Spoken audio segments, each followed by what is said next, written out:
La région Auvergne-Rhône-Alpes vous présente Voyons voir.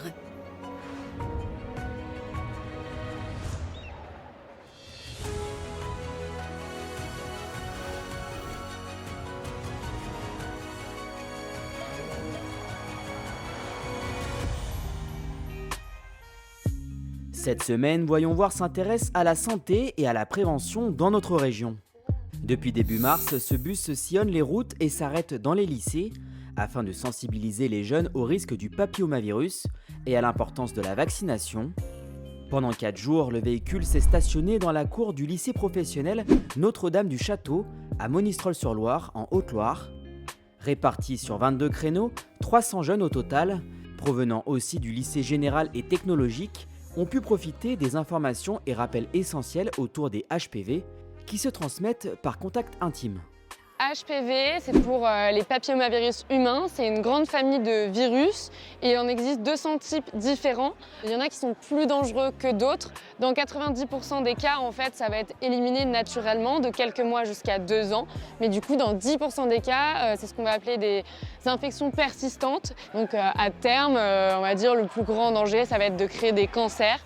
Pour que le message passe de manière pédagogique, des ateliers interactifs ont été créés, avec notamment un quiz élaboré en partenariat avec le centre Léon Bérard de Lyon.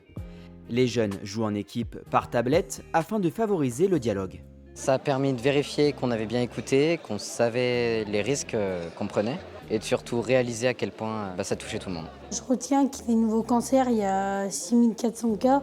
C'est vrai que je trouve ça énorme. Et à la fin, il y a du coup un livret récapitulatif de tout ce qu'on a dit avec en plus une FAQ. Si jamais ils ont d'autres questions plus tard ou même ça peut faciliter aussi le dialogue avec leurs proches ou leur famille, etc.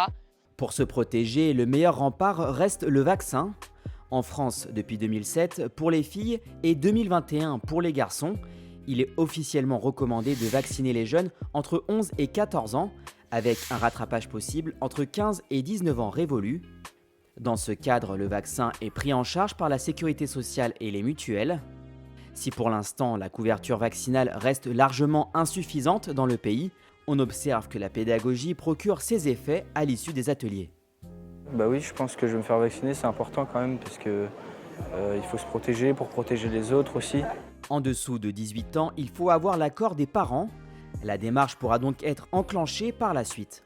Nous, on ne vaccine pas sur place parce que, comme on a dit, notre message, c'est vraiment l'information, la sensibilisation. Mais on propose quand même des ressources. On leur indique, par exemple, qu'ils peuvent se faire vacciner auprès des sages-femmes, des pharmaciens, des pharmaciennes, infirmiers, auprès des médecins traitants. Et il existe aussi certains centres de vaccination où ils peuvent derrière, eux, y aller. Une enseignante, elle-même directement touchée, trouve la démarche intéressante. Voilà, j'ai été impactée quelques années plus tard dans ma vie d'adulte suite au papillomavirus et j'ai dû être opérée. Alors moi, mes jeunes, je leur dirais foncez, allez faire ce vaccin qui est indolore et qui n'a aucune conséquence si ce n'est d'éviter une future maladie, voire un cancer plus tard. Pendant la phase pilote, entre mars et juin, 15 lycées au total vont voir le bus prévention santé de la région s'arrêter dans leur enceinte. À l'été 2024, un premier bilan sera dressé. Il permettra d'adapter si besoin le format et les messages à partir des retours terrain. Je crois qu'on est le deuxième établissement dans la grande région Auvergne-Rhône-Alpes à accueillir ce dispositif. Et pour nous, c'est une vraie chance pour nos jeunes. En fait, nos jeunes sont des personnes à part entière et on ne peut pas s'occuper d'eux en tant qu'élèves seulement. On doit aussi s'occuper de toutes les dimensions de leur personne et y compris la dimension santé.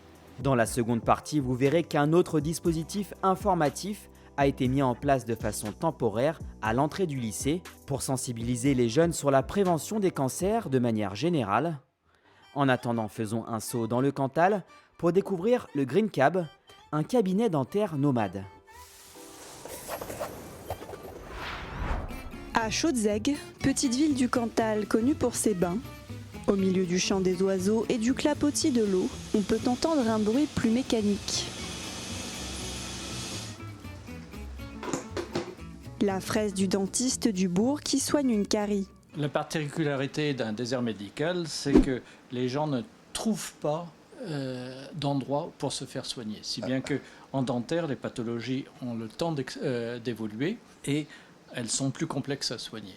Ici, manifestement, la carie est devenue très profonde, a atteint la pulpe de la dent, c'est-à-dire communément appelée le nerf, et je vais être obligé de dévitaliser cette dent.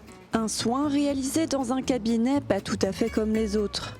Dans ce désert médical, le spécialiste accueille des patients dans une cellule écologique de soins dentaires, alimentée en panneaux solaires et dotée d'équipements high-tech. Un cabinet temporaire voué à rester 6 mois dans chaque commune qu'il parcourt. Un projet innovant financé en grande partie par la région Auvergne-Rhône-Alpes. Ce cabinet a la particularité de pouvoir être déplacé parce qu'il a été construit dans un conteneur maritime récupéré. C'est la solution qu'on a trouvée pour apporter immédiatement une offre de soins là où il n'y en a plus. Il est donc en grande partie financé par les dentistes libéraux, mais nous avons reçu une forte subvention de la région qui nous a permis de réaliser et concrétiser ce projet. Situé juste devant le centre hospitalier du bourg, ce cabinet temporaire est facilement accessible et permet à des milliers d'habitants de se faire soigner. J'habite à 20 km par là et c'est l'un des plus proches qu'il y a. Il a récemment ouvert, donc je l'ai vu sur le journal et du coup j'ai sauté sur l'occasion parce que pour avoir des médecins chez nous, c'est la catastrophe.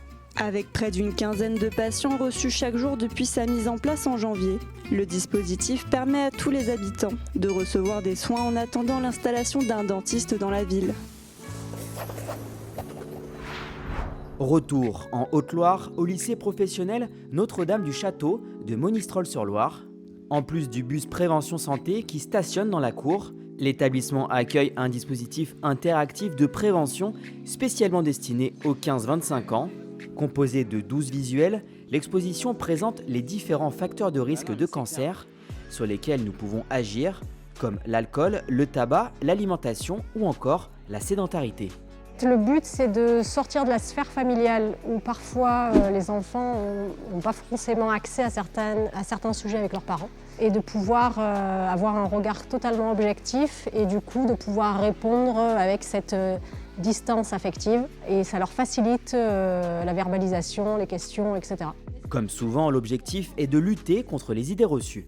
Il y avait des questions sur, par exemple, le surpoids, l'obésité, savoir si ça avait un impact sur les cancers. En majorité, les gens vont vous dire que non, que ça a un impact peut-être sur leur physiologie, mais pas forcément sur les cancers, alors que oui. J'ai appris que la consommation d'alcool était aussi très mauvaise pour la santé par rapport au foie, etc. Pour rappel, 40% des cancers seraient évitables grâce à un changement des comportements. Prévenir plutôt que guérir en informant dès le plus jeune âge, c'est donc l'objectif que se donne cette campagne, réalisée en partenariat avec le centre Léon Bérard. Pour ce qui est du bus Prévention Santé, il continuera à se déployer sur l'ensemble de la région auprès des lycées volontaires, sur les prochaines années scolaires 2024-2025 et même 2025-2026. La région Auvergne-Rhône-Alpes vous a présenté Voyons voir.